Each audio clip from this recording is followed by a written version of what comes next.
ki da soyayya kauna to babu irinta, mu samu mai suna na zo fadarki. Na bi ki da soyayya kauna to babu irinta, mu samu mai suna na zo fadarki.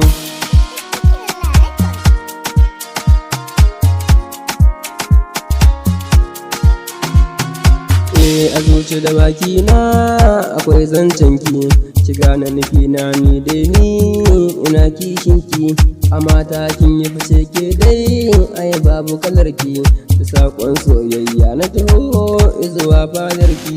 Ki kalli ido nake amsa mun inda na bilayi, akan ki na zama gwarzo ni ba na wani shayi, a taɓa mani ke ranar lalle za gane ina yi, mutuwa ma ba ta raba mu da ke zanyo yayi. Masoyi kin shiga raina can kin yo zaune, sanki ya kama ni mun zane wa za ya raba mu da ke in sa shi tsugunne, zanen zabo ni da ke wa zai goge ne, ranar wanka cibi wa zai ɓoye ne, auren mu da ke zayo baby na, auren mu da ke zayo baby na, auren mu da ke zayo baby na.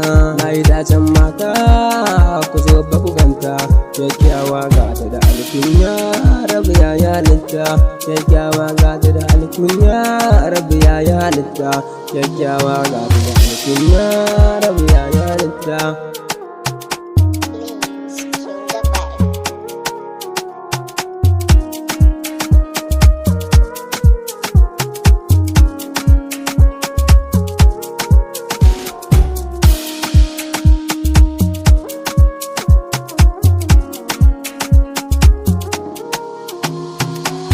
Na biki da soyayya kauna to babu irinta, mu samu mai suna na zo fadarki. Shakuwar mu da ke kamar ta tagwaye, mai aure da ke kyayi fa tagwaye, madarar soyayyar ki ta sa na maye, araba ni da ke lalle ni zan yi hawaye, a haɗa mu da ke ranar ni dai zan daina hawaye.